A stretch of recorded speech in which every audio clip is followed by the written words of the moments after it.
Your first Autolite field summary of the day, showing the cars in their order last lap. Dale Earnhardt has moved up some positions from his 21st starting spot, but a lot of that is due to the fact that cars were involved in the accident ahead of him.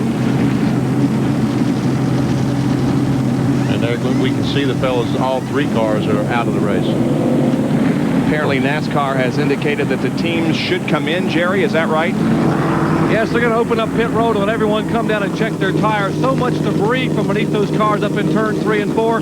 You're looking at Jimmy Hensley here in the pits now. The Alan Kulwicki Racing team, they're pulling some sheet metal away from the right side fenders. That's Paul Andrews who's pulling on the right front fender where his car was tagged in that melee up in turn 3 and 4. And so NASCAR, the primary concern in NASCAR, second to competition, is safety. They want to make sure these teams can come down pit road, check their tires, check the sheet metal clearance on the short track before they resume green flag racing. Jerry, apparently they're coming down pit road, as we see there, at their control speed of 35 miles an hour. Are they just getting them closer to the crew members so that they can take that closer look at them?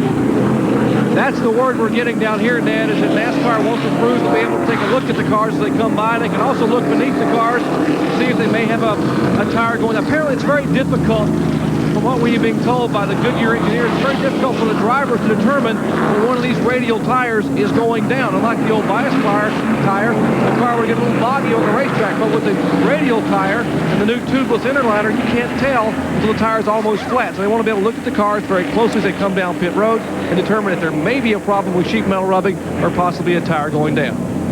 All right. The cars this time on the racetrack as they continue under caution. Work is still being done up in turn number 4, cleaning up the multi-car tangle on lap number 1. That has eliminated at least 2 competitors.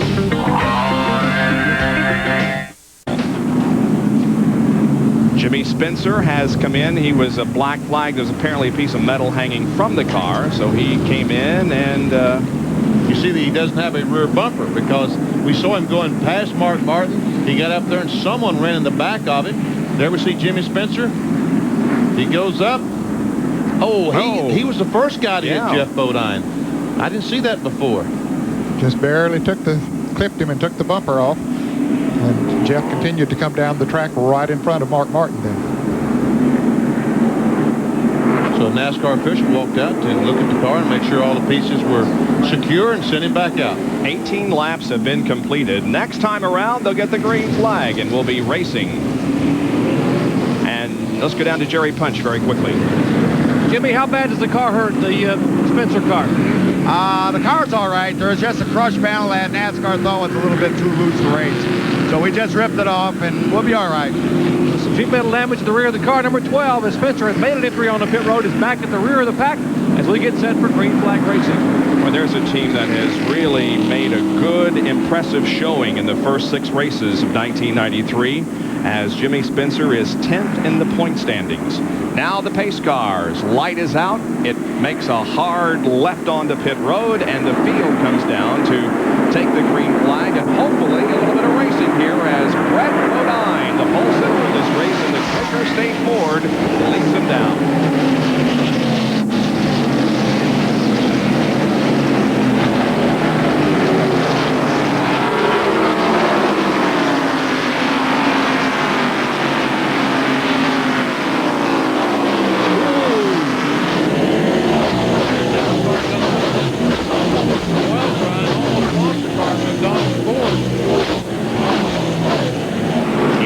Position as Sterling Marlin has taken over 3rd spot.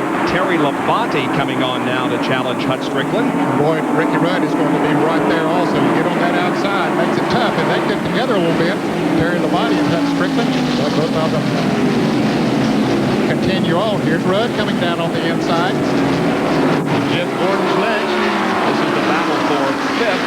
Rudd with a half a car length ahead as we jump inside Rusty Wallace's Pontiac. It seems like there's looking to take a pass as well. And Hut Strickland trying to get back down on the inside. He might have done it. I think he did right there in front of Jeff Gordon. You can't even see the number on the left side of Hut Strickland's car with 22 laps to go. It's completely covered with black tire marks. There's Strickland. Up front, meanwhile, a two-car race. Bodine and Ken Schrader. Brad Bodine made his first Winston Cup start in 1987. He subbed for Terry Labonte, who broke his shoulder at Darlington. Brett Bodine finished in 8th position. His only NASCAR Winston Cup win has come here on the 5/8 mile in North Wilkesboro. Here's Morgan Shepherd trying to get by Darrell Waltrip. Gets on the outside. And here's the pass for the lead. Kenny Schrader, Kodiak Chevrolet takes the lead. Ken Schrader has already led 4 races in 1993. And Jeff Gordon spins going into turn 1. Hard contact. Yes, he was down on the inside of Strickland. And again, a fire breaks out. Pretty significant fire blazing at the rear end of the DuPont Chevrolet. It's just at the rear of the car. It's just at the rear. There was some fire. We see Jeffrey scrambling out of there. Get out of there, baby. There we go. And he's in front of the fire truck there. Yeah, he's okay. Throws up his hand to everybody that he is okay, but his race car is not so well right now. Jeff was racing hard. He had just gone on the inside of Hut Strickland, got inside him in turns 3 and 4 as they put the fire out. And then going into turn 1, he cleared Hut, but I don't know if he got into some of that speedy dry going into the turn or what, but the back end just broke loose and around he went. Let's see if we can see what happens here. There he is on the inside of Hut Strickland, the McDonald's Ford. And you see, yes, he did. He got into that quick dry down on the inside, got his left wheels on it, and he just broke traction and up into the wall he went. And we can see the gasoline come out of the car, and it ignites. I'll tell you, thank goodness for fuel cells. You know, they just, those rubber gas tanks, they break the top out of the gas tank, and some gasoline will come out, but it just doesn't break that gas tank. And here's Strickland on pit road. Yeah, he was having some problems, handling problems or something, because we had seen him there lose several positions as the car was getting a little out of shape. And then he was beginning to slip around a little bit forward. You can see they're putting some new Goodyear on there, so hopefully it'll straighten these problems out. We can see where he's had some contact. I guess that was with Ricky Rudd, or I guess that was with Abate. And they'll back on the right rear and get in that sheet metal away from that right rear tire. Yeah, that right rear was contact with the wall when Abate was down on the inside of him. So he's getting it from both sides. Well, we've had 2 accidents here in the first 27 laps of this race, the most recent involving rookie Jeff Gordon.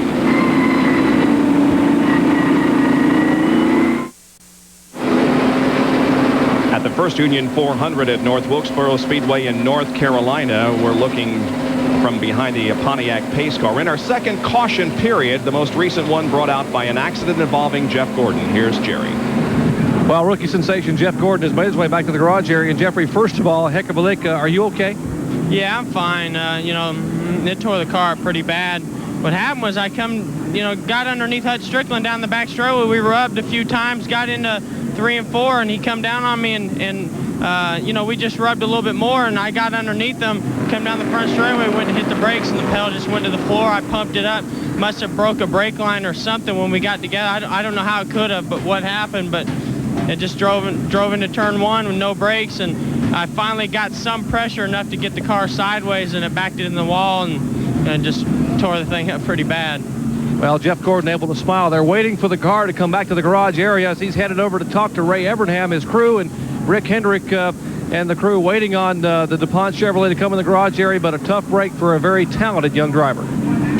Jeff Gordon certainly with a bright future ahead of him, finding the Winston Cup circuit a little bit tougher maybe than he had anticipated. Had a great run a couple of times during this year, but he's also had some very tough luck in some races. In fact, Bob, he's had good runs in every race, and especially those that he finished, but this is his 4th DNF. Did not finish so far this year, and that really hurts you as far as points. We pointed out that he was in 10th place in the points coming into this race, but he has been very impressive. So that means that the crews will go to work on this car, and obviously they're going to have to do a lot of work on the car to get it ready. And of course the pit crews, as we have indicated already today, are in much better shape than they used to be. Here's a track fact.